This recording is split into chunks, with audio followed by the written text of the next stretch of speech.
datang di podcast kita malam ini. Kita akan membahas kasus yang cukup mengejutkan, yaitu tentang penyalahgunaan data pribadi pelamar kerja dengan judul Analisis Niat Lamar Kerja, Justru Data Dipakai HRD untuk Pinjol. Sebelum kita lebih lanjut, silakan teman-teman semua untuk memperkenalkan diri masing-masing. Baik, halo Sipa, aku Sriani, senang bisa bergabung dalam diskusi ini. Dan hai semua, aku Siti Neng, siap untuk membahas kasus ini. Hai, aku Siti Lulu dan aku juga tertarik membahas kasus ini. Halo semuanya, aku Tina Rasdiana dan menurutku kasus ini sangat penting loh untuk dibahas. Oke, terima kasih atas perkenalannya. Seperti yang kita lihat di foto, kasus ini berawal dari curhatan seorang pelamar kerja di media sosial.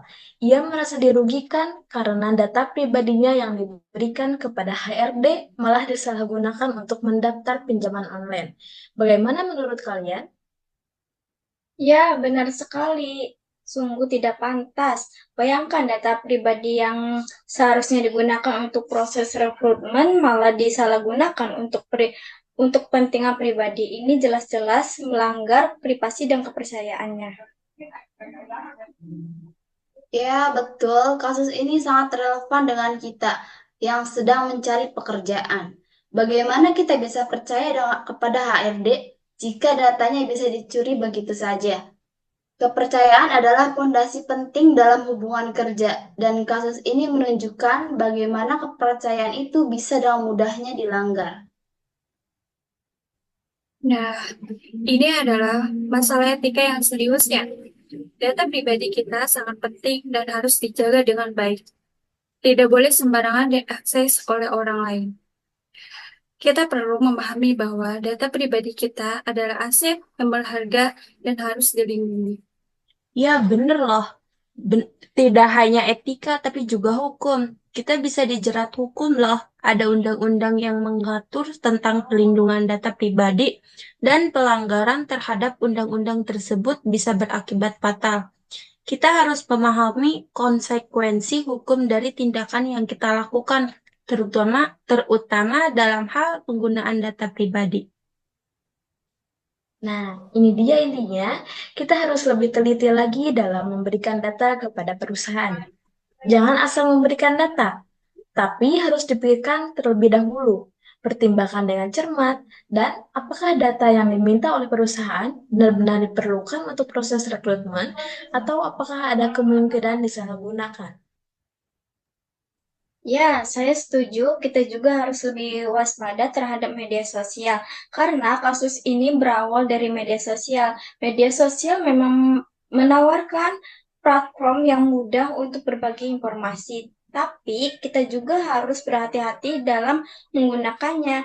Jangan sembarangan membagikan data pribadi di media sosial karena informasi yang kita bagikan bisa dengan mudah diakses oleh orang lain, termasuk oleh pihak yang tidak tanggung jawab.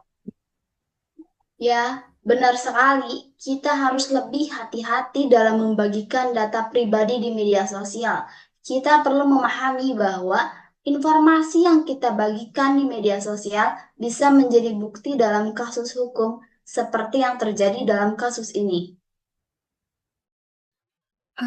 Kita juga harus mengetahui hak-hak kita sebagai pencari kerja. Kita tidak boleh ditipu, apalagi datanya disalahgunakan.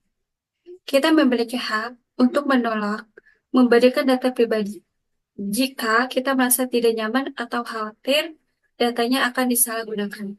Kita juga berhak untuk menanyakan tujuan penggunaan data pribadi yang kita berikan. Nah, ini dia sangat penting untuk memahami hukumnya. Kita harus berani bersuara.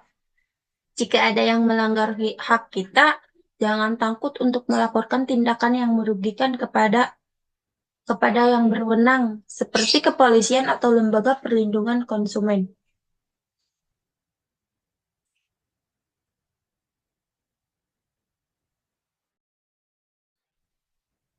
Oke semuanya, terima kasih atas sharingnya.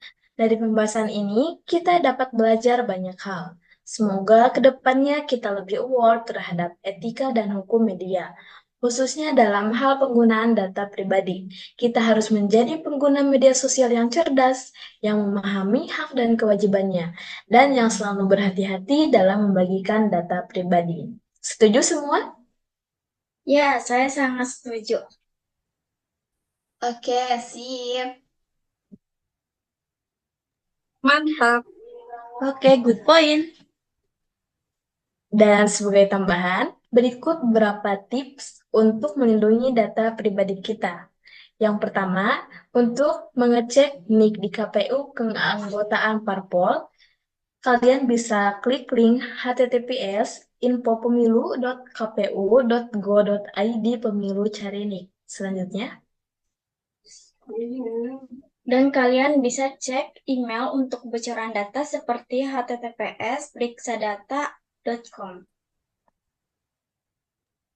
Ya, cek SIM card untuk kebocoran data di https://periksasedata.com simcard.kominfo. Dan untuk cek nomor rekening penipuan, kalian bisa cek di https://cekrekening.id home. Dan untuk cek kekuatan paspor, kalian bisa cek https://monster.com. Maaf, maaf. baiklah, sekian dulu pembahasan kita hari ini. Sampai jumpa di podcast kita berikutnya.